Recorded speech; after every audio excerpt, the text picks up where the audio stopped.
Real Madrid were the world's first super club. As football boomed, they expanded the game's horizons, winning the newly launched European Cup 5 times in a row from 1956 and again in 1966. After decades of underachievement, the club relived those glory years as the 20th century gave way to the 21st. With some of the game's best players attracted to the Spanish capital, Real Madrid were European champions 3 more times, and sport became entwined with show business.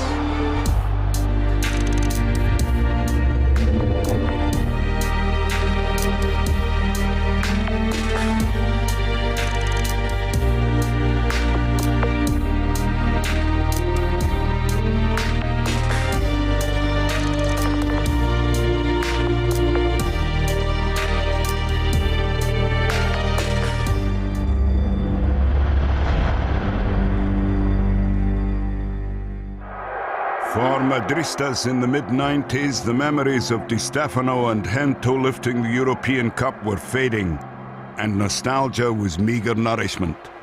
For nearly 30 years, some exceptional players and managers had failed to deliver European football's greatest prize.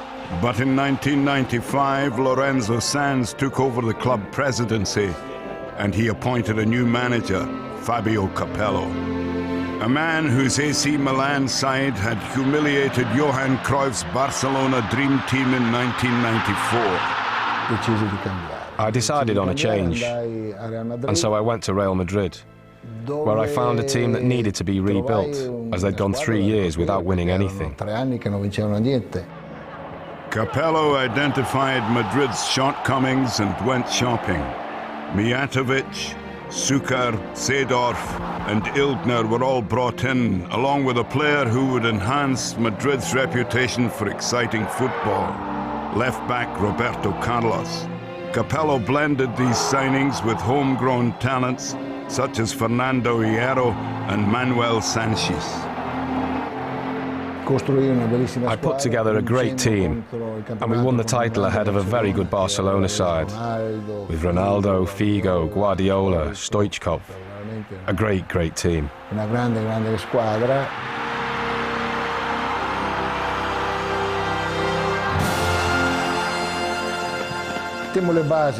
That Madrid side went on to win a great deal over the next few years, and most of that team were players chosen by me.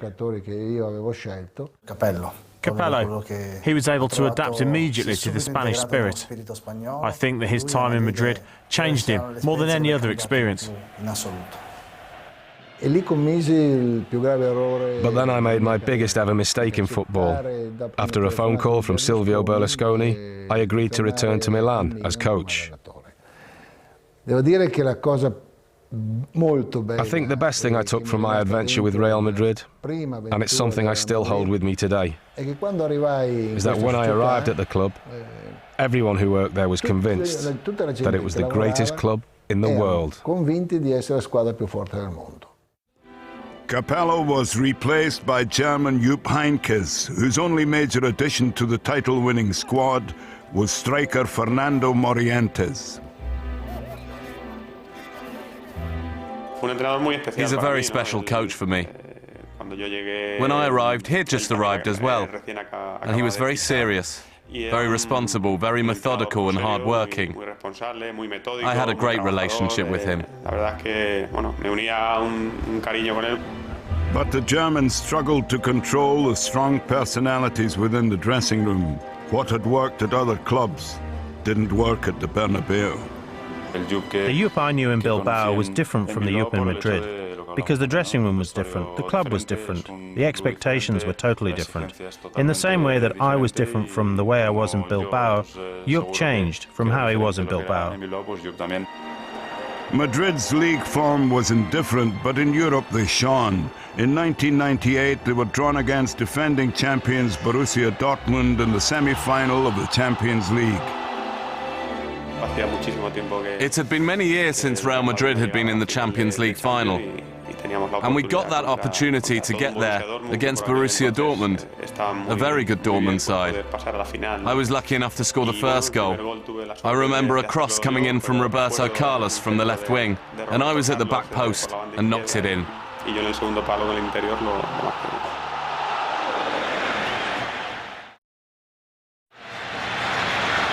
The Southong, May 20, 1998, was a chance to put that right. And we were against one of the best teams around at that time, a Juventus team with great players like Zidane, Del Piero and Inzaghi. So we went to the final in Amsterdam hopeful, knowing we had a tough task ahead of us, but with a lot of confidence, believing in what we could do, make history. I remember in that match, Juventus came out very strongly, and at the start I thought it was going to be really difficult to win. But then the team settled down, and we began to close down Zidane, who was the best player in their team. And then we had the luck to get the goal through Mijatovic. And it was just a matter of waiting for the final whistle to get our hands on the trophy. When the final whistle blew, the 32-year-old wait. I've been very lucky to have won a lot of things with Real Madrid and with other clubs. But I've never had those feelings that I had when I won that first Champions League with Real Madrid. Everyone criticised Madrid for only having won European Cups in black and white. And there had been so many generations of fans and players, great generations, who had not seen Real win the European Cup. So on account of all of this, in Madrid, it was a real party. For Heinkes, the celebrations were brief. Shortly after delivering European glory, the German was sacked. I think the players were very conscious that the time had come for a change of manager, because the team had not done well enough in the league for a club the size of Real Madrid. 2 more managers came and failed. Gus Hiddink and John Toshak each lasted only a matter of months, though Toshak did guide the club to Champions League qualification by finishing second in the league in 1999. New players such as Steve McManaman, Michel Salgado, Ivan Ilguera and Nicolas Anelka replaced stars of the 7th European Cup win. But the reconstituted squad started the season badly, and when Toshak was sacked, the team sat 8th in the league. Madrid is Madrid.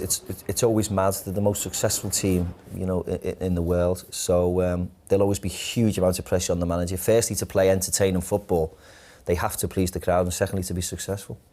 It was a difficult time, very difficult.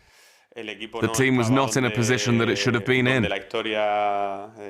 It was a bit of a strange atmosphere in that team, amongst our fans and around the whole club.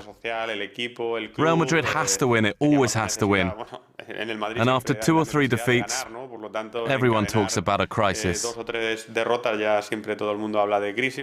Vicente Del Bosque was promoted from within. He was already a club legend, having played more than 300 games for Real. Well, it's fair to say it wasn't an ideal situation.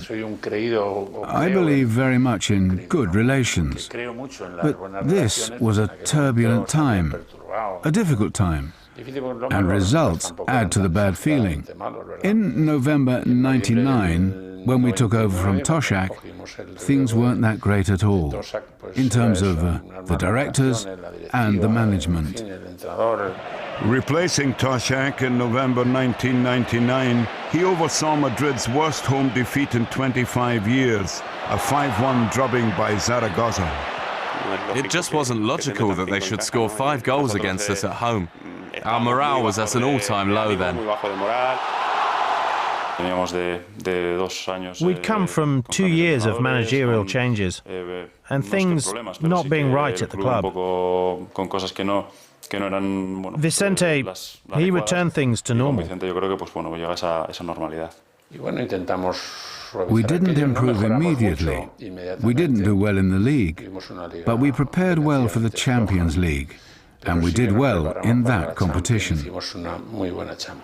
United team from their greatest era, with Giggs, Cole, Beckham.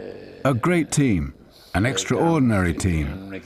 We played a great game here and drew 0-0, but then over there we were able to win 3-2. It was a fantastic match.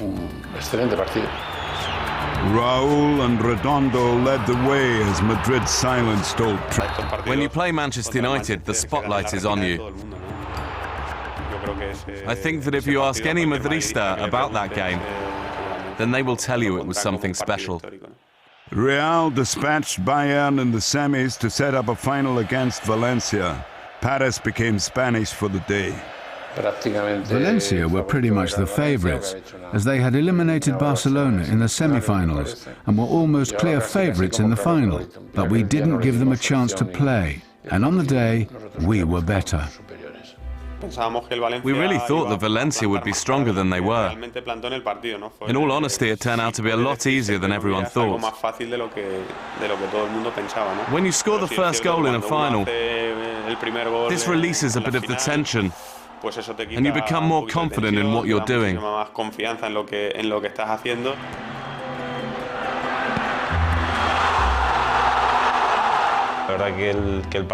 From the start, it all went to plan for us. We won 3-0, and we all enjoyed the game.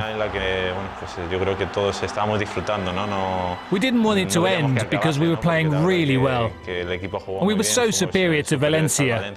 It just turned into a big celebration. We went 3-0 up after 75 minutes or whatever, and we'd effectively won the trophy after 70 minutes, and we were showboating and flicking the ball and messing around with it and laughing and joking, and to be that comfortable in a European final, and it was a wonderful feeling. Just a few months after the humbling by Zaragoza, Del Bosque had delivered his first trophy. A seemingly doomed season had ended with an 8th European Cup, and the manager, having proved himself, was in a strong position. But change was looming at the Bernabeu. Florentino Perez, a Madrid property developer, had campaigned to become club president, with a manifesto promising to clear the club's debts and attract the best players to the Bernabeu. If successful, he promised to sign Luis Figo from bitter rivals Barcelona. Perez was elected, and for a world record fee, Figo duly arrived. The money came from selling the old training ground, prime city centre real estate, to the city council. Another transfer brought in Frenchman Claude Makelele to add steel to the midfield. Oh, Claude was fundamental. He gave us so much balance. He really was the point of balance in that team, because it was so offensive. It was amazing arriving at Real Madrid, to play there with all these things that are associated with his club. Di Stefano was at my presentation. He's a legend, and that was exceptional. But I couldn't imagine at the start how it would turn out. It was just amazing. Real Madrid won the league in 2001, finishing all of 17 points ahead of Barca. 2 seasons, 2 major trophies for Del Bosque, a man supposedly brought in to steady a wallowing ship. I think he showed how to handle a group of big-name players. We had some Ballon d'Or winners, big characters. He imposed his way of doing things on us, even though he didn't talk that much. He's a very sensible man who has the capacity to control a dressing room with some very big personalities, and that's the key to his success. He makes the players who are playing week in, week out very happy, but he also makes those who aren't playing feel the same, and that's a great quality for a manager to have. He's a great manager, with so much charisma. And he understands players, because he'd played as well. And under his management, this team improved. Del Bosque's leading striker was another Spaniard, Raúl, who had blossomed into one of football's most productive goal scorers.